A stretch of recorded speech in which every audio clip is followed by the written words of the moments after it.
Skulptura se u srpskoj umetnosti razvija prilično kasno, tek poslednjih decenija 19. veka. Petar Ubavkić je bio prvi akademski obrazovan srpski vajar. Svoje studije počeo je u Minhenu, koji je ubrzo potom prekida zbog učešća u srpsko-turskim ratovima.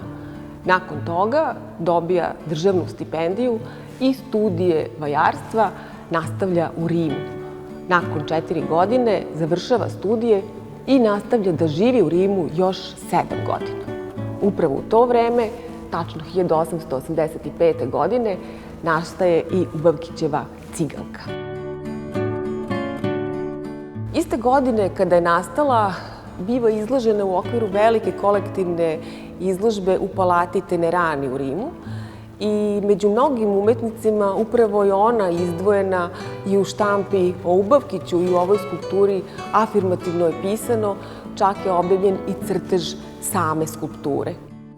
Ubrzo potom, Društvo za umetnost iz Srbije, koje je organizovalo programe u okviru Beogradske kasine, koji se odnose na održavanje izložbi, koncerata i tribina, priređuje u Beogradu u novembru izložbu 3 Ubavkićeve skulpture, među kojima je bila i Ciganka, tako da je naša kulturna javnost već iste godine bila u prilici da se upozna sa ovim ostvarenjem.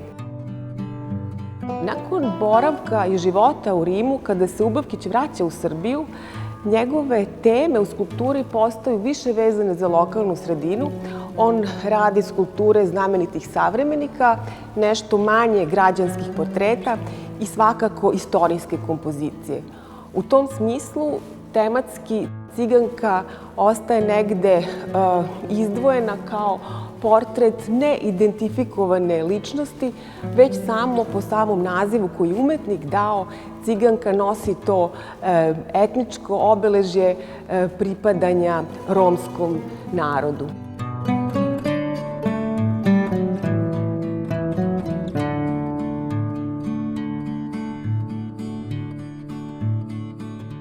Čitav skup osobina koje su evropski narodi pripisivali Romima kao ljubav prema slobodi, nomadski način života, poznavanje gatanja, proricanja sudbine, ljubav prema konjima i tako dalje, stvorili su na posledku jednu vrstu stereotipa koji se zaista i čak u vizualnom smislu prepoznaje kao tokom vekova gotovo nepromenjen.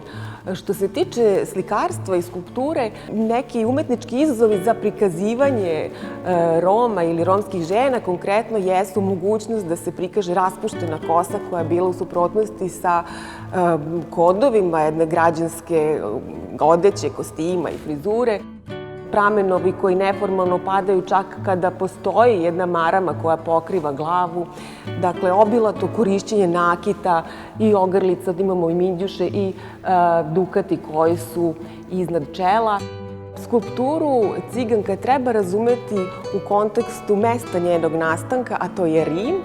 Dakle, ona nastaje pre Ubavkićevog dolaska u Srbiju i ona nosi sve odlike umetničkih tendencija, tokova i kulturnog ambijenta Rima u kojem Ubavkić radi. Dakle, prepoznaju se ovde i već relativno napuštene pouke klasicizma i nasleđe Canove, takođe elementi aktuelnog italijanskog verizma i po izboru teme mnogi bi se složili neka romantičarska stremljenja koja su bila naklonjena predstavama drugih naroda, odnosno predstave onog drugog u odnosu na dominantnu grupu naroda kojoj i umetnik pripada.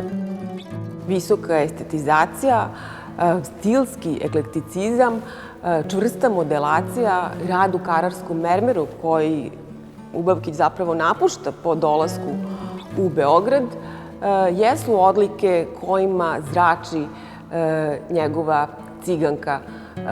Delimično naglašene portretne karakteristike u vidu istaknutog očnog grebena i naglašenog nosa ipak su podređene opštoj kategoriji idealizacije. Skulptura Ciganka je bila izlagana na više značajnih izložbi još za vreme Ubavkićevog života. Bila je potom u vlasništvu kralja Milana, da bi kasnije bila na čuvanju u Ministarstvu prosvete. Od 1955. godine pripada kolekciji Narodnog muzeja i danas se nalazi u našoj stalnoj postavi.